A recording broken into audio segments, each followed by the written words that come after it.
berjumpa lagi dengan saya, Nabila. Hari ini kita akan membahas sesuatu yang baru nih.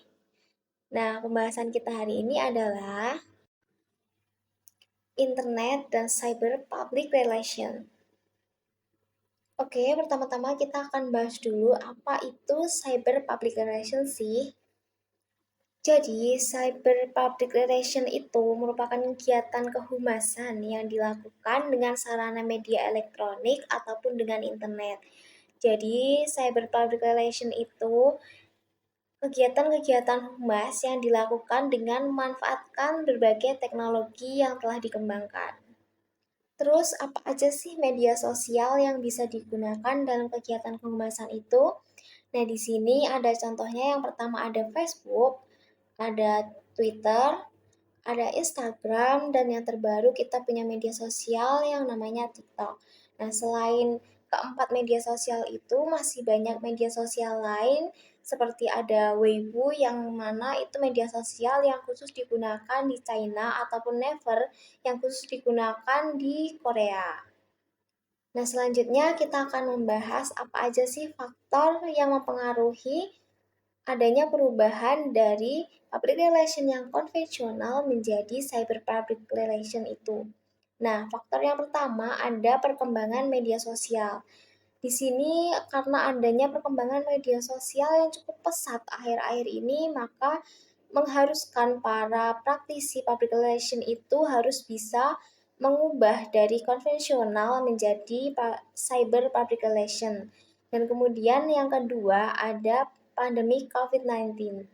Nah, karena adanya pandemi yang terjadi ini mengharuskan segala kegiatan yang biasanya dilakukan secara konvensional harus menggunakan digital. Nah, hal ini termasuk juga terjadi pada kegiatan public relation di mana sebelumnya bisa dilakukan secara konvensional, maka diharuskan untuk dilakukan secara digital dengan menggunakan berbagai teknologi yang telah dikembangkan. Kemudian di sini, apa aja sih dampak dari perubahan tersebut bagi kegiatan kehumasan itu sendiri?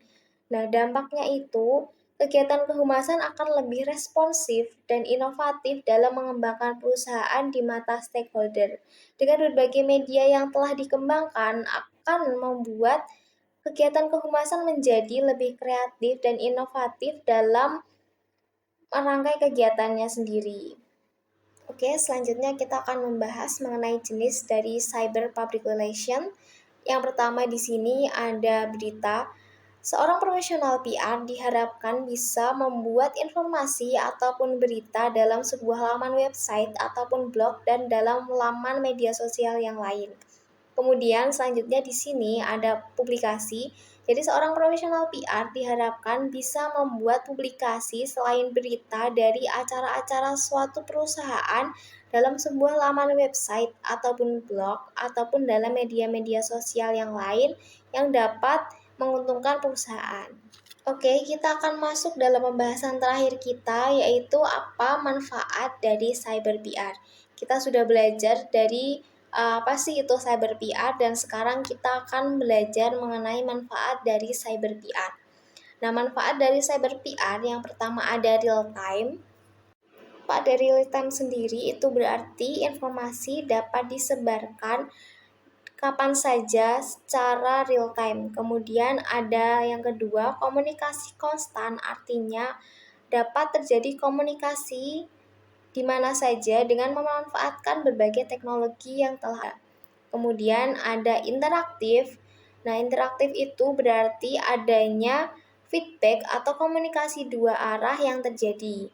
Kemudian yang keempat ada no boundaries, yang artinya di sini tidak ada batasan dalam sebuah komunikasi. Kemudian yang terakhir ada multimedia.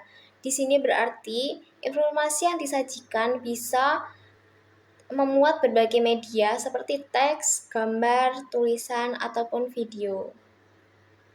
Baik, mungkin sekian penjelasan yang bisa saya berikan mengenai internet dan cyber public relation pada pertemuan kali ini.